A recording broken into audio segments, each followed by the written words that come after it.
you with the start over. If you could start over, Tanisha, that'd be great. Thanks. Welcome Sorry. to our welcome to our exciting and interactive webinar, How to Get a Job in Web3, presented by hosted by the National Fintech Center. We are thrilled to have you join us today as we delve into the dynamic world of Web3 and explore the myriad of opportunities it offers.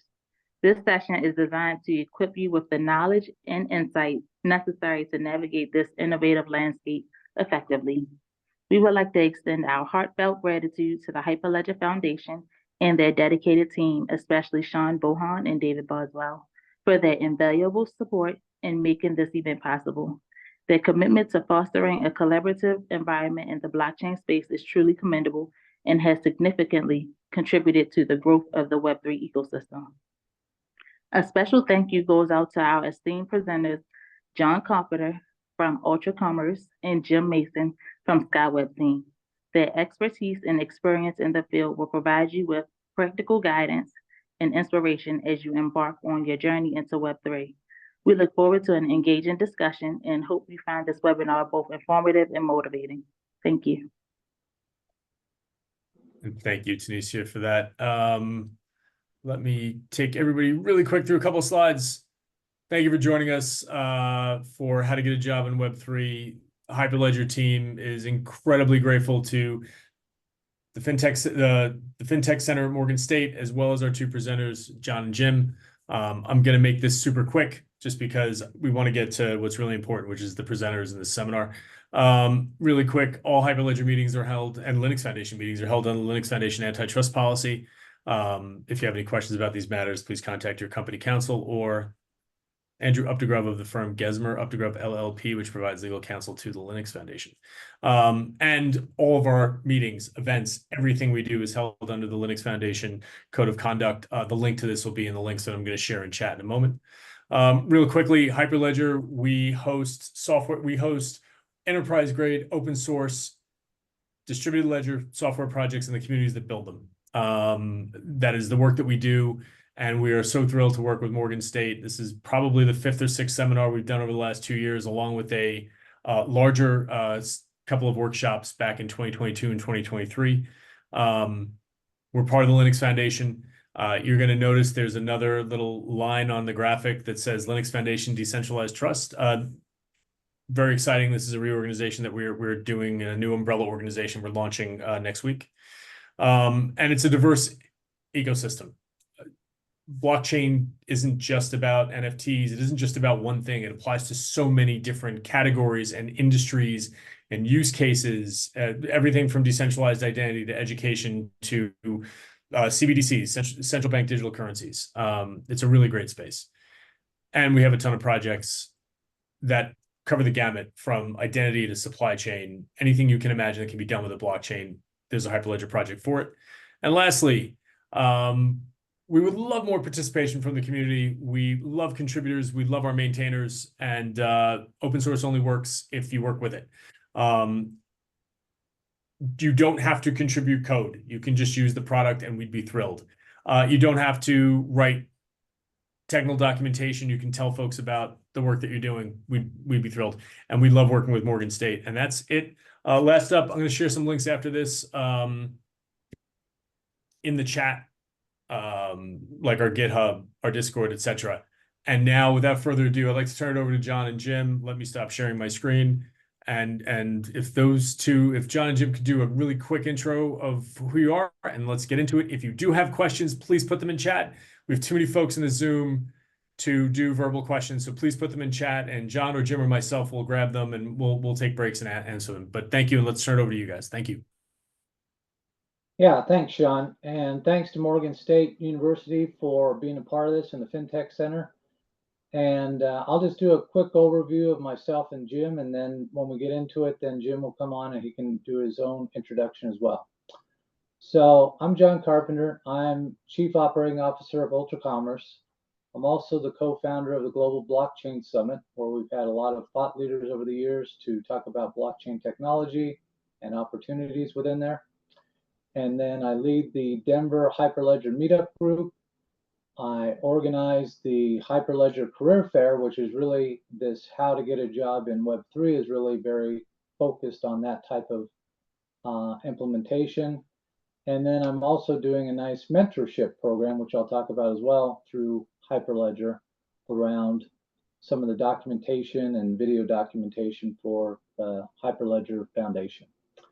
And then we have Jim Mason, and we've gone through his title. And then he also leads the Hyperledger Public Sector group, the Boston Meetup. And then Jim has been instrumental in also leading the Hyperledger Career Fair. And Jim and I have been working on that now for 3 years, and it's really a successful part of Hyperledger and really contributing to the community. So it looks like Sean's already kind of gone through the antitrust policy, so I won't need to really focus on that. But I will say we also have a code of conduct, and we want to make sure that everyone abides by the code of conduct when we're coming into these seminars. And what I will say is, as Sean talked about, is if you could go ahead and post any questions you have within the chat, that'll be the best way that we can go in there and grab those chat requests along the way and really kind of weigh in on the different questions.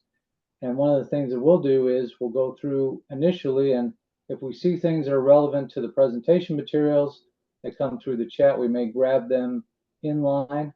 And then at the end of the presentation from myself and from Jim, we'll go ahead and do a nice QA session as well.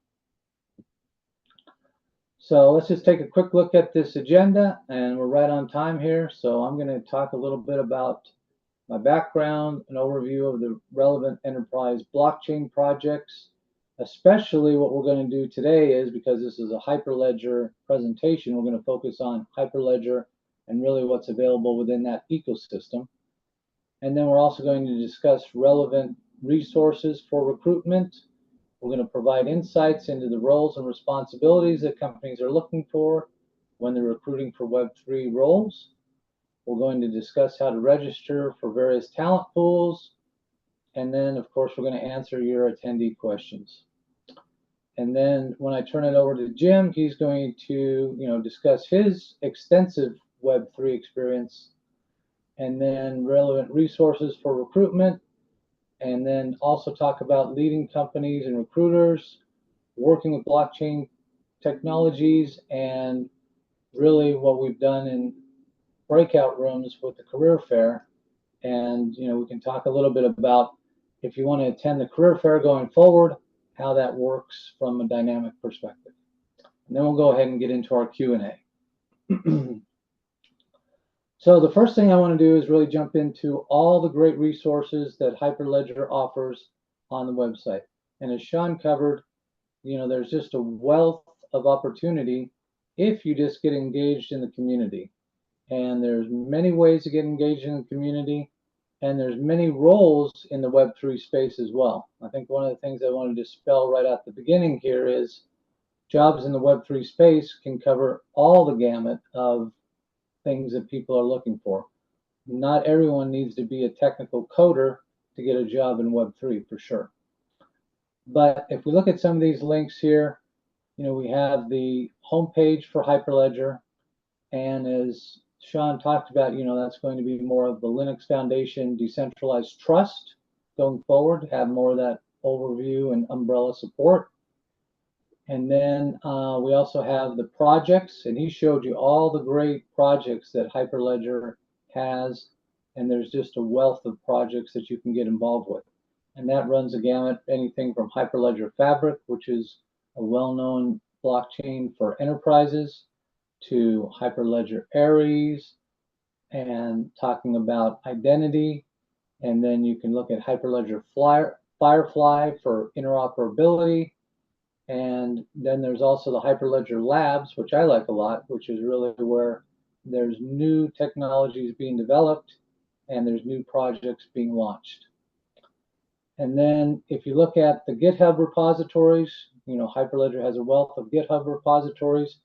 And if you get involved in any of the GitHub repos, you'll obviously interface with a lot of the developers and the core maintainers for Hyperledger projects.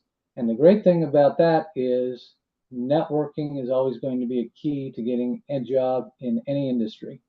And I would say getting involved in any GitHub repos for Hyperledger will expose you to people who are working in Web3 every day, and they're always looking for new talent. The other way to really jump in and communicate in Hyperledger is on the Discord channel.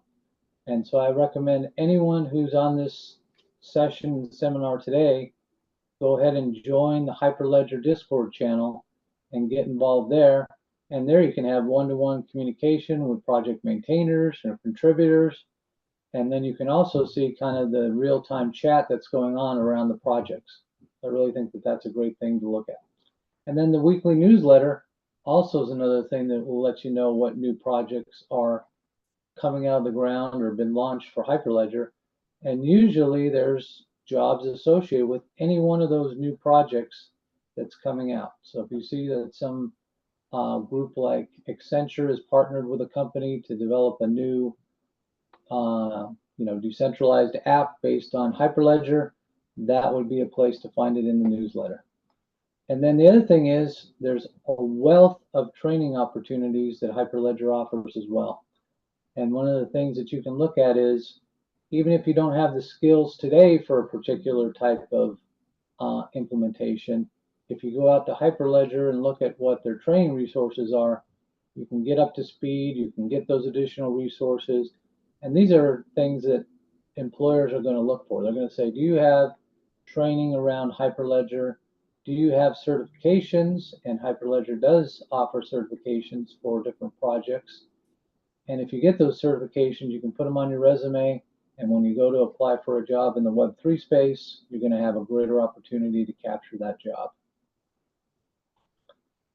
And then, within the wiki, then there's another great place to really find community engagement. And one of the things that I would recommend everyone here go to is to look at the community calendar. And so what you'll see coming through each and every week is a calendar of events. And this would be on the calendar of events for this week to really see what projects are having presentations. And all of these presentations are open to everyone. So you can just jump in, join a meeting like this one, and then really get engaged and ask questions, see who the presenters are, get to know the presenters, and then ask them about opportunities to work within the space. Same thing goes for meetups. Meetups can be either in person or virtual, or even hybrid meetups that we've done. So what you want to do there is just, if there's someone in your community, and you can look on the Hyperledger meetup channel. And what I'm going to share with everyone is this presentation deck, so you can look at all these links to go in there and see that if you have a meetup in your local community, go and attend that, meet other people that are going to be interested in Hyperledger, and then be able to ask them about recruitment for any roles that are outstanding. And then another great resource really to see the people and the technologies being presented is to go out to the YouTube channel. And you'll see that this presentation will be recorded and put in the Hyperledger YouTube channel.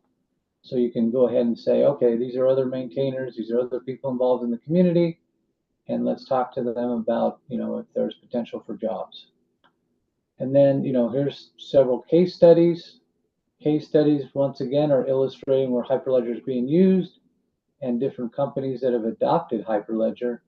And what you can do is always go out to their website and say, okay, let's just say, for example, Honeywell. Honeywell has deployed a decentralized trust model around tracking airplane parts. Therefore, let's go ahead and look at the Honeywell site and see if they're offering any roles in Web3 for tracking airplane parts. Okay, next thing I want to look at is recruitment websites. And so one of the things that I'll say that's different about this session versus our normal career fair that Jim and I will run is, for the career fair, we actually have great companies and consulting companies come out, and then they'll talk about openings that they have within their organization or within their company. And great companies that we've had out before have been Accenture or DTCC or Kaleido, who works a lot on Hyperledger Firefly. And they'll go ahead and send their recruitment teams out to the event, and we'll host virtual recruitment tables where you can actually talk to the recruiters, and then they'll provide you with links where you can apply for jobs right directly on their website. And then one of the other things is related to that is we also look for the career fair at the Hyperledger job board. And so here's the link to the Hyperledger job board on this slide. And that's where, Daniela and the Hyperledger team will make sure that all the new Hyperledger community members post their jobs. And that's a great resource for anybody looking for a job in the Web3 space. And then another thing that I'll go down is, beyond Hyperledger, there's other decentralized protocols and decentralized tokens that you may also want to look at in the career space as well. So Consensus is really focused on development for the Ethereum ecosystem, and they always have a lot of great open roles. So if you're interested in Ethereum, I would definitely check out Consensus Careers. Another decentralized token that's gained a lot of traction is Solana. You can go out there and look at their jobs on this link, and all of these, career fair links or career job sites I'll share with the group here. Ripple, if you're interested in that token, there's another great link here for seeing what's available in that ecosystem. And then I talked about Accenture participating in the Hyperledger Career Fair, and they always have a lot of great careers, and many of them have come through around the Web3 space as well. So check out Accenture for sure. If you really want to look for Web3 jobs on LinkedIn, that's a great way to find people as well. And basically just go out to your LinkedIn profile and then look for either Web3 or blockchain jobs, and it'll pull up a whole bunch of people that are either in the space or recruiting for the space, and then just reach out to them directly on LinkedIn and then see if they are hiring for certain roles. And if you meet that criteria for the role, then go ahead and do an outreach and say, okay, here, can I go ahead to the career link, post your resume, and send out a cover letter. And then, here's some other ones that I've included as well, which are great for just more broader search, because these cover companies that are all around the spectrum here. So Indeed, ZipRecruiter, and Career Builder are good resources as well. And what I would do here is the same thing as what I would do with LinkedIn, since you're in such a broad job search protocol, is go ahead and search for either Web3 or blockchain jobs, and it should pull up a whole list of ones that are recruiting for you. And you may just have to slightly tweak this depending on what you're looking for. So if you're looking for Hyperledger in specific for a particular role, you might want to actually include that as a search term as well. So kind of just play around with this until you find exactly what you're looking for. But a good place to start is either typing in Web3 or blockchain jobs. And then here's a couple other ones that I've included as well. Just Web3 careers, Web3 Foundation, and then crypto jobs list if you're interested in that use of Web3 protocol. And it's just a wealth of job opportunities in the Web3, crypto, and blockchain space. Okay, and then, Jim and I always like to give you a lot of good insight and pointers for recruitment. So, one of the things I'll start with here is be mindful of your online presence and personal brand, and know that everything that you put out on social media or into the general internet is going to be part of your personal brand. So you want to make sure that you come across as professional, insightful, and really knowledgeable about your particular industry. And you always want to tailor your resume, cover letter, and LinkedIn profile to the type of job you really want to recruit for. And what I would suggest here is really, understand the vernacular that's used in the Web3 industry, and really what, how to position yourself as a Web3 expert when you go out into producing your public profile. And then, be prepared for anything and research the company culture. They may have, certain questions at interview that are just, respond to this top of mind. So just be ready on your feet for any question that may come across. And then also understand the company culture. And, some companies are very entrepreneurial and they'll have a certain work culture, and other companies may be more corporate driven. It's really, you should understand what the company culture is when recruiting. And then, of course, be pleasant to everyone you encounter in your search. One thing I can say in working in the career fair is there's a wealth of people involved in the recruitment cycle. So you may talk to 4 or 5 people or more along the way. You may actually interview with teams as well.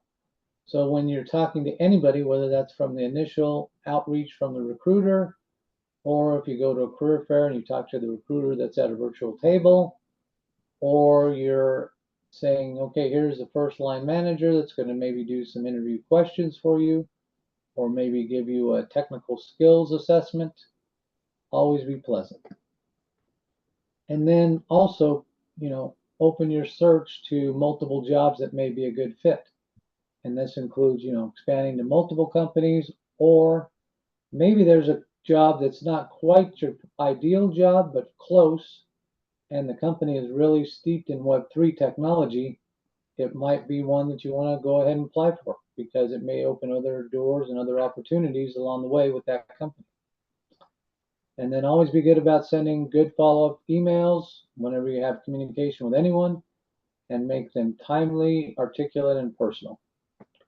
And then also, one thing that I think Jim has always done a wonderful job, and I hope he talks about this some as well when I turn it over to him, is, keep track of the jobs that you apply to so that you have a nice grid or a nice list, and then you can go back and refer to it and say, oh yeah, I've applied to that. I followed up on this date.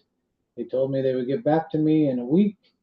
It's now coming up on a week. I should go ahead and reach back out to them if I don't hear from them by the close of business today. And then, learn job keywords, meaning, what is the language of Web3, and be able to speak that when you're asked questions, because, recruiters and or the team will want to make sure you know how to speak the language. And then also do networking. And this is a perfect example of getting on a network style call and, seeing other people that are engaged in the industry and giving you advice on how to get a job within the industry. Okay. And, right now, generally we'll turn it over for questions, but I think at this point, I would rather go ahead and pass it over to Jim and let him kind of run through his content, and then let's go ahead and run through the questions and Q&A at the end of the session here. So Jim, if you want to take over, I can turn over a presentation to you. Great. Thanks, John. So let me flip my video on. A couple of things. First of all, John actually covered literally everything I could think to say. So thank you for that. There are no additional major points. All I'll do is spend a little bit of time talking about my journey in Web3 and blockchain and Hyperledger, which actually probably starts in 2015.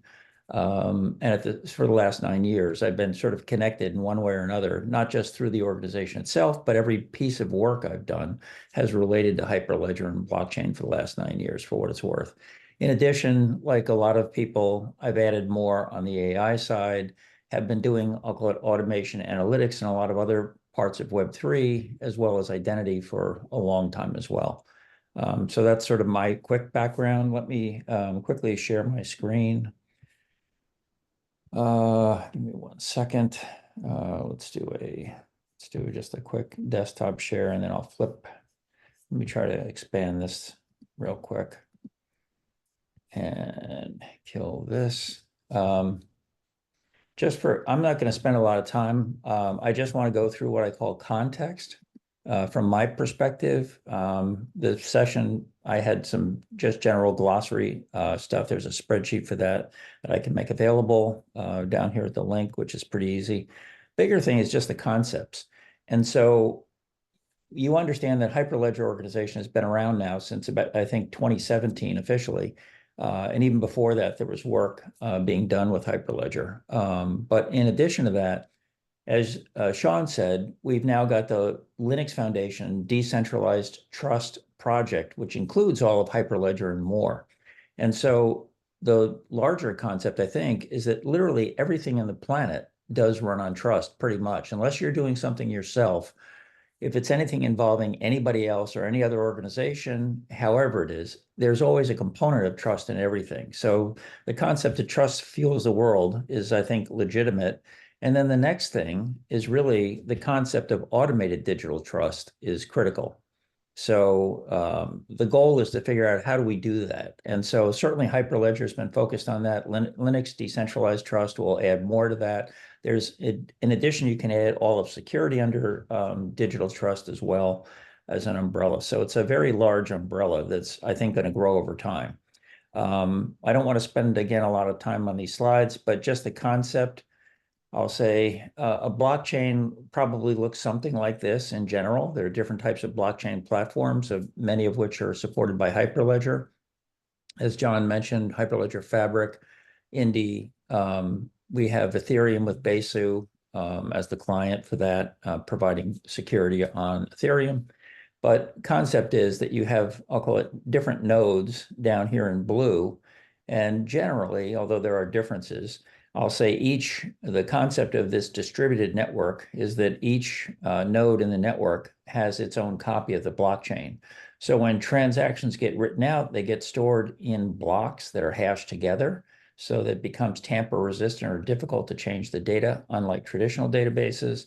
And then those blocks, in a sense, of transactions are, in a sense, shipped or distributed to every node in the network. So you have multiple nodes that verify that the information in the blockchain at least hasn't changed for sure.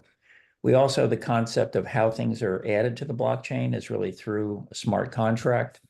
And there are different ways to do that. So in Hyperledger Fabric, for instance, we have chain code in a variety of languages. You could write a smart contract in Java, Node.js, Go, and some other languages as well, I think. So I've done that kind of work. But over on the Ethereum side, we have something called dApps or distributed apps. They're often written with Solidity, but also some other options there as well.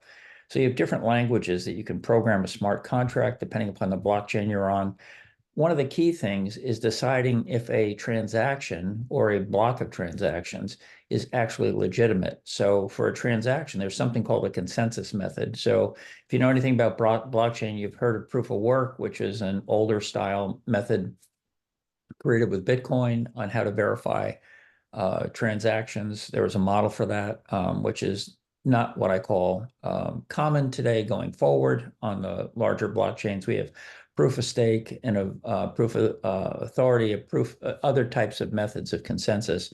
But fundamentally, every blockchain will have some sort of consensus method that says, how do we have, I'll call it usually a majority of the nodes agree that this transaction is valid before we post it. So that's a pretty important thing to improve trust. And then finally, the biggest thing maybe is governance services. So a lot of the original stuff that was done in the DeFi network was short on governance. If you look at traditional finance and traditional systems, they're coming from heavy governance, heavy regulatory background. The trick is to try to blend the two. And so that's what's been happening over time. DeFi is trying to add more governance as it goes along to improve its regulatory compliance. The other side of that is that the traditional systems have actually done a great job now of starting to incorporate all the new technologies, not just blockchain, but newer models of identity, security, all kinds of things have happened on the traditional finance side. So you have both of those things, sort of two different starting points, but certainly coming together on the idea that governance, regulation, and trust have to move to a very high level beyond where we are today to be successful and prevent any kind of fraud or any other, I'll call it bad behavior, more than what the internet alone provides as protections, which isn't a lot. I talked about a smart contract as a way to change something. I'm not going to spend time on this, but you can see at the bottom conceptually, you have an application that makes a request to write something to a blockchain. It'll be a smart contract that actually writes that transaction after we get consensus that it's valid. It'll write it out to a local ledger, and then that will get distributed across the network. And then at the end of that, the smart contract, if it's successful, will come back with an acknowledgement to the application that yes, that transaction was, in a sense, evaluated as legitimate, and it was added to the blockchain for what it's worth. So that's a concept there. One other concept that's important, especially in the DeFi space, especially if you look at Bitcoin, there's a maybe not today, but I'll say in the past, there was a concept that Bitcoin was blockchain. Well, Bitcoin is a specific model of how blockchain works. It doesn't really have smart contracts separately. It's sort of the contract of what Bitcoin can or can't do is actually built into the network itself. So it's more limited, unlike the networks like Ethereum and some of the other ones in DeFi, as well as a lot of the Hyperledger ones that all support smart contracts as a more flexible programming model to integrate with any kind of system you want. But that said, the important thing is that there's a physical network on the bottom of this diagram, and there's a logical network at the top. So logically, in a sense, whatever the scope of the logical network is, it identifies the roles and all the participants in it. But conceptually, physically, it may be implemented very differently. So there might be multiple physical networks I'm showing on the bottom of this thing. In the physical layer, there's one part of this physical network is sitting on one cloud environment, maybe AWS. A second one over here is maybe partly running over on Google Cloud as an example. And you can actually have these different physical networks communicating, not only just across, in a sense, I'll say the internet, but also using protocols that allow even blockchains to interoperate. So they actually could be two different types of blockchains, which we have something, one of the major projects I like is Hyperledger Cacti that allows you to tie together things like a network, blockchain network built in Hyperledger Fabric could integrate with one built on Ethereum for financial transactions. So you could link something like a supply chain to a financial system on two different blockchains using Cacti. You also don't need to use an interoperability layer directly that way. You could also do interoperability between networks in a traditional manner using APIs and transaction managers at that level as well. And so I've been part of a lot of those experiments, both on the Federal Reserve side, a lot of the major banks and central banks, so to speak, in Europe and the US and Asia have been prototyping a lot of these things. And there's actually now we have some systems, some small systems in production for things like bond trading that are actually using, in a sense, Hyperledger components. And they're also compliant with what I call current regulatory requirements for compliance as well, which is nice in governance. Last thing is the concept of tokens. So there's many different concepts of tokens. Ethereum generally has defined some token standards. I won't go into those, but you may have heard of ERC20, 721, 1155, a whole bunch of other what they call token types and standards.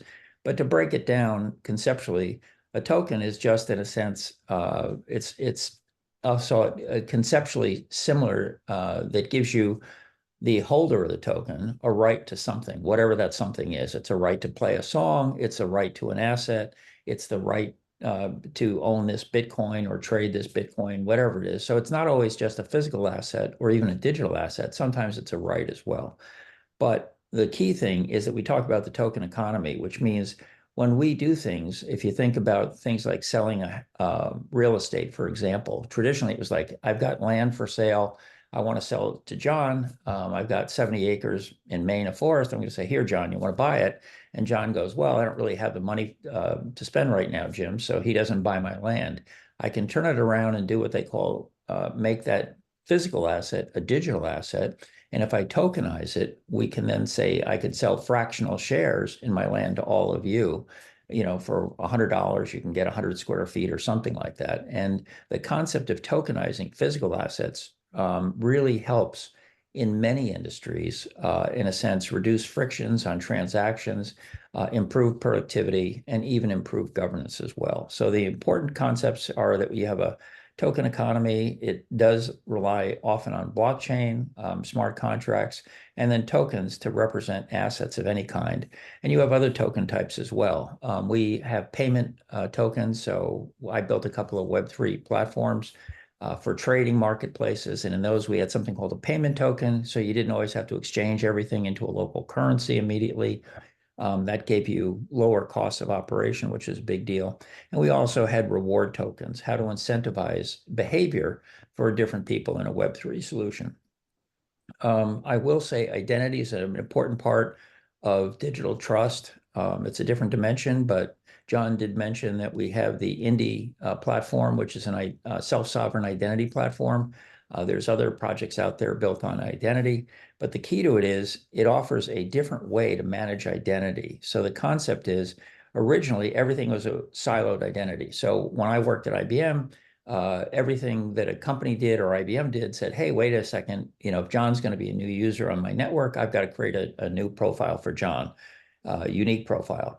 We moved on, I'll say in the early 2000s, to what we call federated identities, where you have things like Facebook and Google that you join them, create an identity, and then an option in many cases was companies would say, hey, if you have a Google ID, I can allow you onto my network because you're already verified by Google. So that concept of federated identities opened up, and there's some technologies like OAuth 2 and Snap and some other ones,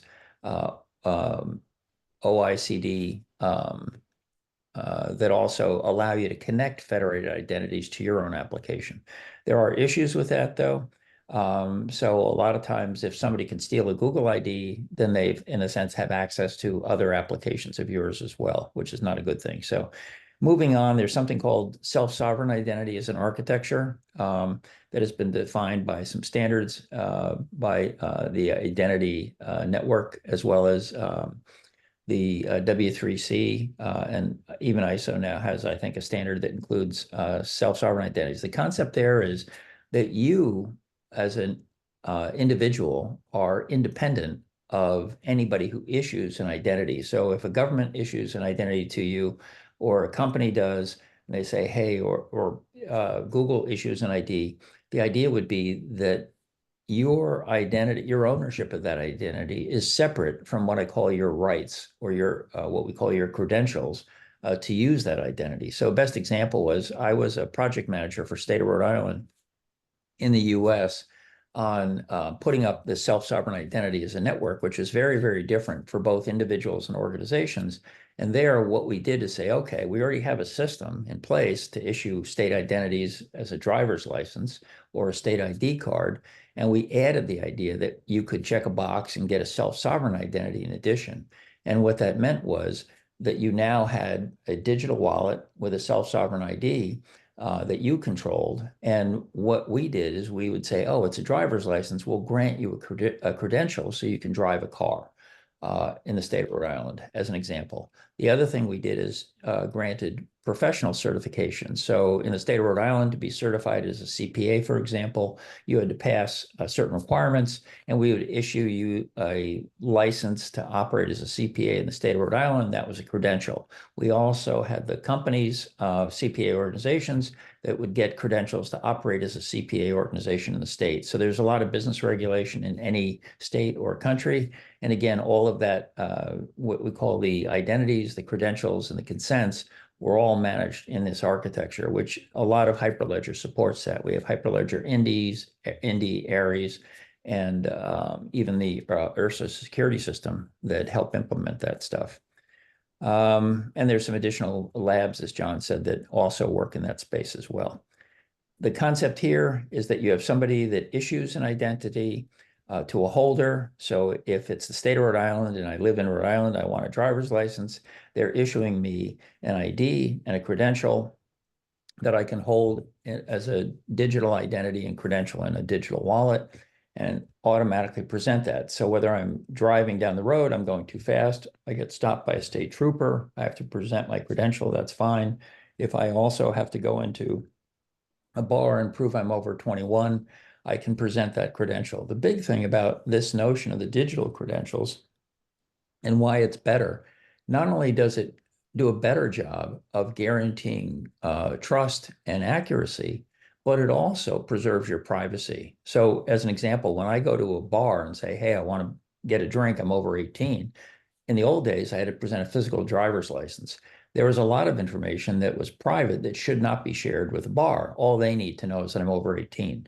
The beauty of this technology is all of that information remains private. If the bar has an app that can work with my digital ID, what happens is they just know that, yes, he's a legal resident and he is over 18. So there's some privacy advantages as well. I don't want to spend a lot of time on anything else. I will say Conceptually, let's see. Here's an example, not that I won't go through the stack, but I'll just say this is a model for how sort of blockchain fits into a larger application stack. This particular model was running on actually AWS for a trading marketplace, a couple we built for energy management and carbon management as well. But there's integration APIs and services. You have, of course, tools to build and deploy everything. You have applications at the top. We have our in this case, it was a Fabric blockchain that had a whole bunch of, I'll call it capabilities built into the platform. And we were running it on the cloud with Kubernetes, using services to connect across different protocols. And of course, it could have run on multiple platforms. The one I built was specifically just running on AWS for what it's worth. Again, thinking of a trading marketplace, which is a common thing, whether it be Bitcoin or crypto or real estate or anything else, supply chain, whatever it is. You have different roles and different holders that are going to be trading assets. You're going to be giving rights or access in a sense for payment in many cases. So you have things like asset swaps, you have payment transactions and all that stuff that have to occur in that environment. So that said, that's a quick overview on my end of the technology end of it. So with that, I will stop to share. I think I want to go back to where and wrap up what I call the concept of how to use it. I'll say briefly my own career. I accidentally built a blockchain without a blockchain. It sounds crazy. In 2015, I had to build a large scale big data lake for Apple customer care. And I engineered something that really was a blockchain without the blocks being hashed. The net result of that was I could scale to 1 million calls a day, 1 billion rows of data a day on the network we built, which was actually pretty good. In 2017, I moved on to a different role with a company in an automated marketplace for trading autos. And at that point, we looked over and said, wait a second, we should be using a platform like blockchain from Hyperledger, specifically Fabric, as a great way to trade and track those assets with reliable trust guarantees to all the parties. And that worked out really well. From there, I wound up doing an energy Web3 marketplace for trading peer-to-peer energy, one for carbon credits. We did as well, digitized all the carbon assets and for offsets, and then traded those in the marketplace.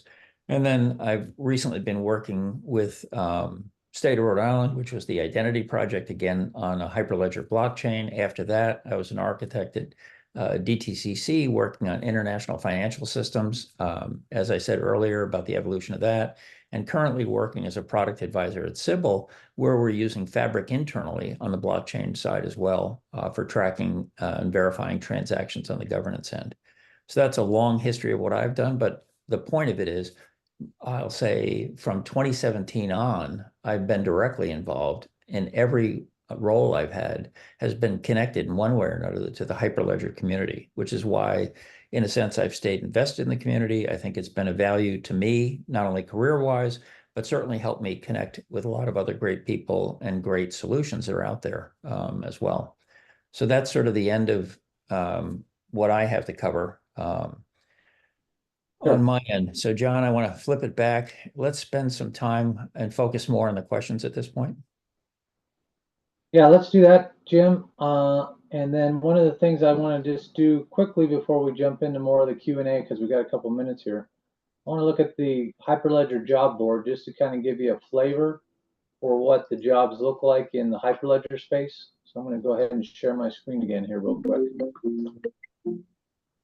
And what I'm going to be looking at here is I'm going to start with, you can see in the Hyperledger job board, we've got several good examples of companies recruiting for jobs in the blockchain or Web3 space, okay? I'm just picking Accenture as an example here. And this is just kind of to show you the types of roles that exist out there from, this would be, in the case of Accenture, a consulting company. So they're looking for engineering consultant, and you can see all the different things here. They're also looking for another engineering consulting manager. Here is an Uncork architect, senior developer role.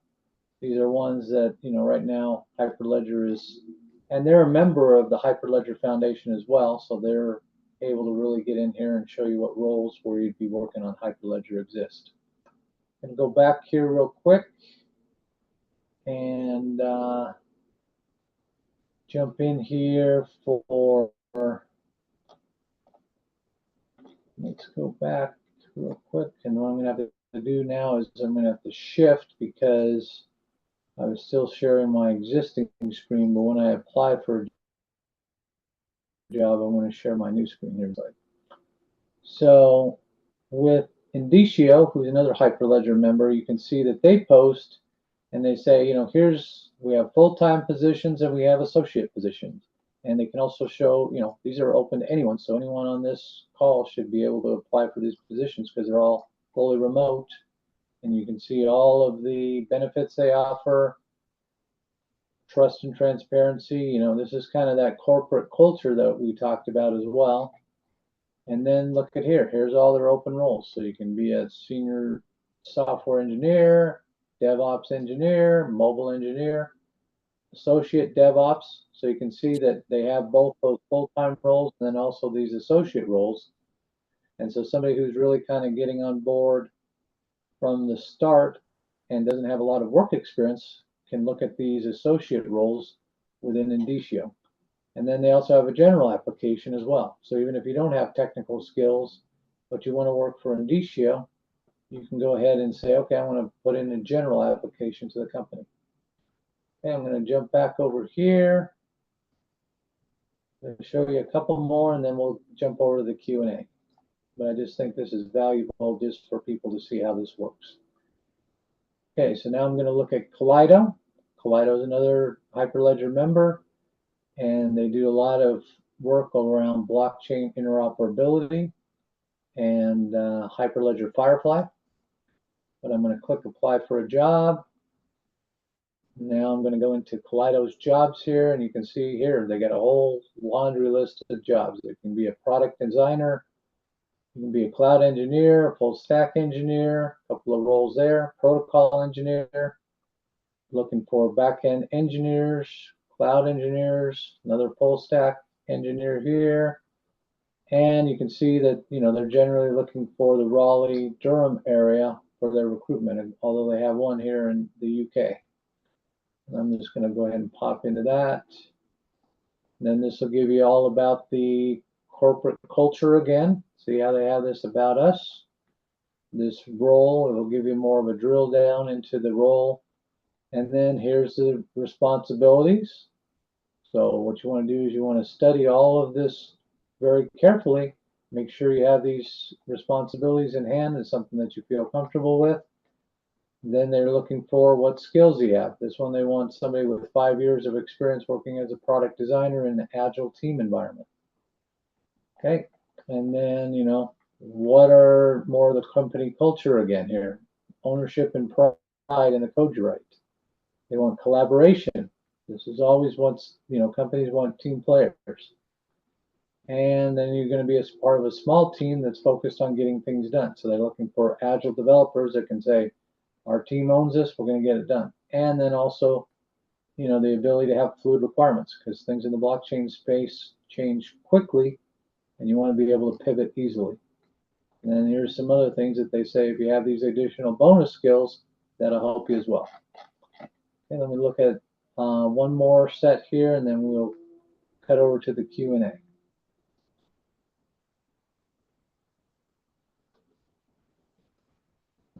Okay, let me jump back over here. The final one I'm just going to show you, and this is going to be a little more, I'll just say, chaotic than just those very standard company recruiting ones, but this is going to be the Hyperledger community Discord job listing. So I'm just going to click on that as well and just go in here and just show you this. And this is one of the things that I told you at the beginning of the session is make sure you get involved in the Discord channel for Hyperledger because there's a wealth of connections, networking, and opportunity. And this is just a good example of that as well. So I'm just going in here, showing you that these teams are looking for different smart contracting and Web3 engineers. These are contract positions. This one's a full-time position. Here's somebody looking for a Hyperledger Fabric architect and developer. And then here's kind of the flip side of that. Here's somebody that says they're a full stack blockchain developer, putting out to the community that they're open for work now. So you can look at all these different ones that are in the Discord channel as well, and really see that, you know, there's a lot of people that are engaged in the Discord community with Hyperledger, and it's a great place to really get involved with looking for job opportunities. And something I'm to gonna note go about ahead the, and sorry about that, John. Something to note about the Hyperledger Discord. We do have a channel for job postings. We have another channel for looking for work. So a developer or a designer can say, hey, here's who I am. Here's what I've worked on. Check out my stuff. I'm looking for a job in this region or in this kind of work. And then we also have a channel for connections. And connections is generally, hi, I'm Sean. I'm looking for somebody to help me with a class project. Jim happens to be an expert in that thing. And he's like, yeah, I'll help you with that class project. So it's less a job and more like, how do we participate together?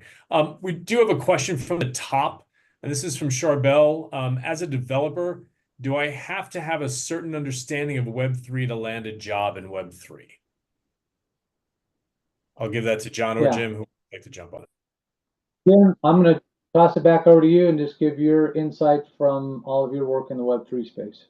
All right. So as somebody who is, I'll say, a project manager, a product manager, and a development manager in those spaces, I'll say no. If I look at the teams I led, I was the one, somebody on the team has to be strong on understanding blockchain technology for the application you're using. And it could be an Ethereum-based blockchain with Besu and a bunch of other issues around that. It could be something on Fabric, doesn't matter, but so you have to have somebody that's really, really strong on the project. But on those projects, we used a lot of different resources that were not all blockchain talent, but we had blockchain projects. So when I was at Paramount, as an example, I think I had two people that had some actual coding skills, one of them decent and one of them really just a beginner on doing simple smart contracts in Go on the Fabric blockchain. I was the one that had most of the architecture experience, the development experience, all that other stuff. And as the product manager, I had a ton of people, not a ton, but most of the team was not blockchain skilled. So I had full stack developers. I had one database developer.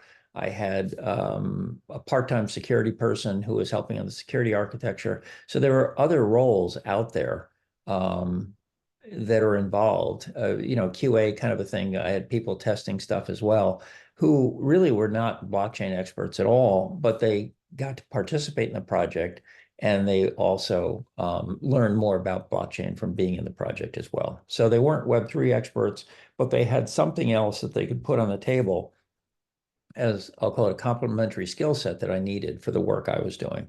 And I see that everywhere I go. So I don't say it's an easy thing. I think John pointed out the resources earlier. I'm going to argue that if you're a full stack developer who knows nothing about blockchain, and I have a project that involves blockchain, if you have, you know, done some training or you have a certification from, say, Linux Foundation, a technical one that says I've been through one of those courses, and I've been through some of those certification courses, they're actually pretty helpful, I'll say. Some of them are more advanced and more complex to go through. Some of them aren't. They're pretty easy to go through the introductory ones and get a certification. But it says, hey, I am a database person, a full stack person, a QA person, whatever you are, project manager, but I have some basic knowledge in the space, and here's the certification to prove it. So I'll argue that's very helpful, in my opinion. Daniel W. asks, what about sales jobs / business development? Sure. I'll jump in on that one, Sean. And realistically, the Web3 space is just like every other type of software development style business. So sales jobs, business development are critical skills for the Web3 space as well. And I'm sure if we went out and looked at the Kaleidos of the world or the Indicios of the world, they always need to build their book of business, and the Web3 deployments have to be sold to other groups. And so therefore, sales and business development is definitely a well-respected skill in the Web3 community. And I would just say, from my perspective on that, Sean, is they should get to know the language of Web3, so when they go out to sell, they'll be a better sales engineer if they really understand more about the technical side of the business as well. So I would say, even though somebody's in sales business development, they should really get to know the language of Web3 and blockchain. Yeah, I'll follow up on John's comment there. That's actually important. So I think first thing in sales, if I'm hiring somebody from a sales background for a sales role, and I've been in that position, I was a IBM consultant, if you will, for IBM systems, a consultant in the manufacturing space, consultant in Web3 technology, and so on. If you're in that, what I call sales development role, the best thing you can have is obviously experience in the space you're operating in. So obviously the best thing is like, oh, look, I have 2 years experience selling Web3 or architecting Web3 solutions for clients. That's a win. But whether you have that or not, that's the most important thing. But around that, John's right that I would look, Linux Foundation, one of the things they offer in the blockchain space was I'll call it a business course on use cases for sample use cases for blockchain. I'd get that certification right away because that was an easy one to get. Really simple, but it just says you understand some of the business applications of blockchain in different industries, supply chain and so on, finance, whatever. And that, if you're looking at sales, would say, hey, it's not just that I'm a salesperson with experience, but I also have an understanding of how, in a sense, blockchain can add value to a solution big time. So that was important. Tony John asks, what are the basic steps to get in Web3 as a beginner? Is there a suggestion either of you would make? Yeah, I'll jump in real quick, Sean. So one of the things that right now that I'm working on, which is great through Hyperledger Foundation, is called the Hyperledger Mentorship Program. And so every year we go ahead and run a Hyperledger mentorship. And even if you have a lot of students on this call right now, this is great. They can go out to the Hyperledger, just Google Hyperledger Mentorship Program, and you'll see a list. And usually there's probably about 25 different roles that somebody can get involved with.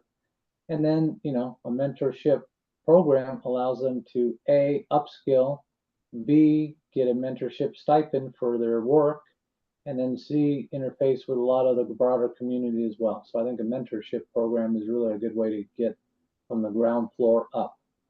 And Jim, what is your thoughts around, beginner into the ecosystem? Okay, so here's my thought. I'll be the negative guy.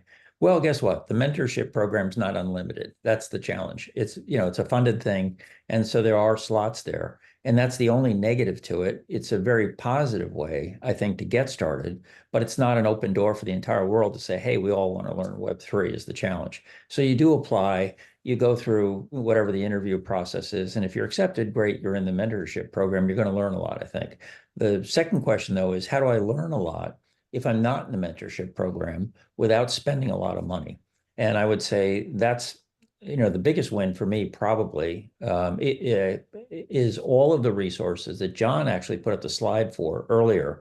There was a lot on the links on the tutorials, a lot of things that are free. As an example, when I jumped into Hyperledger back in 2017, I knew nothing about it. I have a technical background and I have a business background, but separate. I literally knew nothing about blockchain. And when I jumped in, the resources weren't as rich as they are today, but the biggest thing, and Sean mentioned it too, is that the Linux Foundation is always looking for volunteers. So if I put aside the mentorship program, you can literally volunteer to help on anything. And so as a guy who knew nothing about blockchain and needed to learn more actually for the business applications I was building in the auto trading marketplace, I actually volunteered and joined the documentation project for Hyperledger Fabric, because that was the platform that's really out there for a lot in the supply chain space, a lot in call it marketplaces. if you forget DeFi, where you're looking at, I'll call it Ethereum, I'll call it protocols. If you look in what I call the real asset world, Fabric dominates that tremendously. So I said, okay, this is my world. I'm in real assets. And what was smart was I looked around, I said, well, I do have a technical background. And they were saying, hey, we want contributors. And I was like, well, wait a minute. I don't know how to code and Go. I don't know how to write a chain code. I don't know how to do any of that. And then I thought, well, in the past, I've gone into QA as a better point to start out. Let me just be a tester.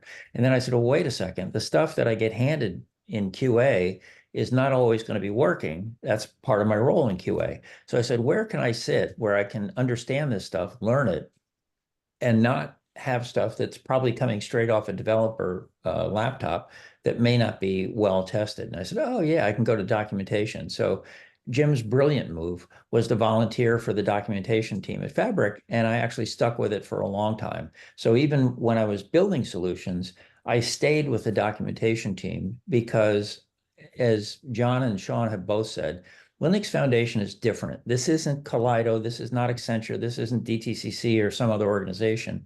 It's a much more open organization where they look not only for contributions from volunteers, but also for ideas.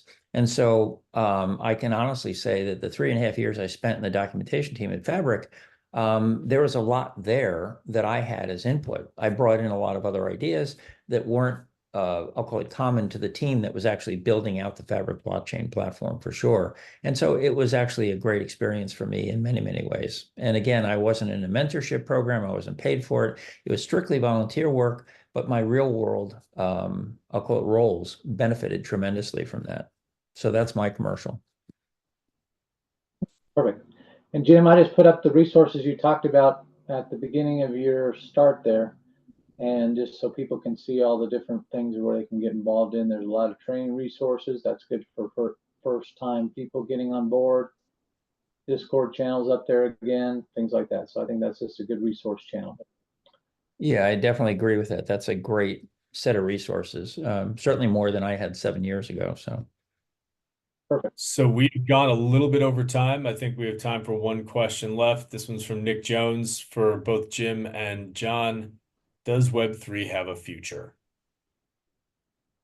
Well, I think without question, it has a great future, and it's something that's got a long future ahead of it because decentralized trust is really critical to everything going forward. And I think even at the start where Jim had talked in his presentation about, trust is something that's truly needed in the well-connected world internet space today.